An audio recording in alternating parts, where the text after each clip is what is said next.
Welcome to the Explainer. Okay, let's dive right into the first T20 international between India and Sri Lanka. Now, a lot of people were expecting a pretty tight contest, right? But what we got was something else entirely. It was a massive statement from the Indian side.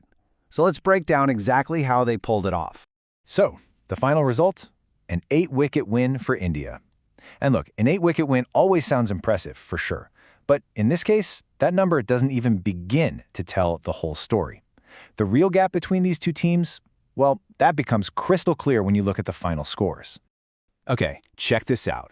On the left, you've got Sri Lanka, a pretty modest 121 for 6 in their 20 overs. And on the right, India. They didn't just chase it down. They absolutely stormed past it with more than 5 overs to spare. That's a huge margin. This wasn't just a win, you guys. This was a total demonstration of complete control. So, the big question is, how did India make that look so easy? When you dig into how the match unfolded, the post-match summary really tells you everything you need to know. You know, you could argue the game was won right here, in that first innings.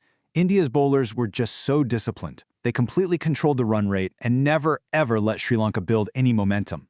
And all that pressure meant the batters had this amazing platform to just play with total freedom, leaving Sri Lanka with, well, pretty much no answers once the chase got going. All right, let's move on to the chase and see how this whole thing built up.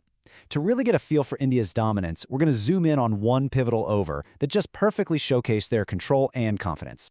With the finish line in sight, it was the 13th over where Jemimah Rodrigues really showed off some pure innovation and class against the bowler Kavya Kavindi. Honestly, this one over was a perfect little microcosm of the entire innings. And just look at the pressure they applied here.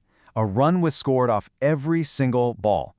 It's this incredible mix of creative brilliance for a boundary, followed by clinical, absolutely relentless strike rotation. The bowler just had no time to settle at all. This one shot, right at the start of the over, is just the perfect illustration of the skill and the sheer confidence of the Indian batters.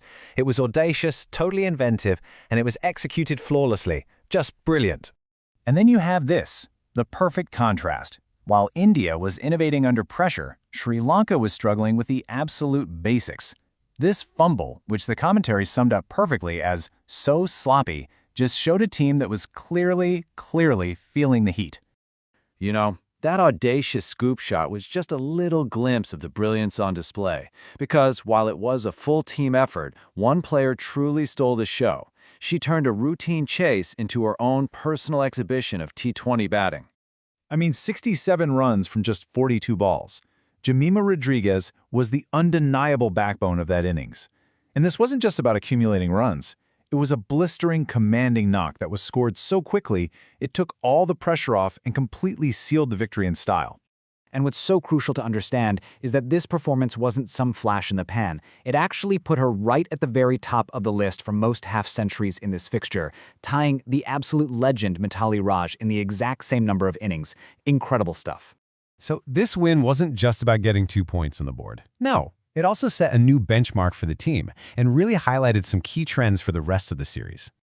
So, what are the key takeaways here? Well, first, India is now firmly in the driver's seat with a 1-0 series lead.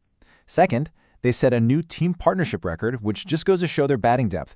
And finally, and this is maybe the most important thing for the rest of the series, they exposed some really serious questions about Sri Lanka's bowling attack. Ultimately, this comprehensive victory puts all the pressure squarely on Sri Lanka's shoulders. They have to find an answer, and they have to find it fast, if they have any hope of countering India's red-hot form in the next match. The big question now is, what can they possibly change?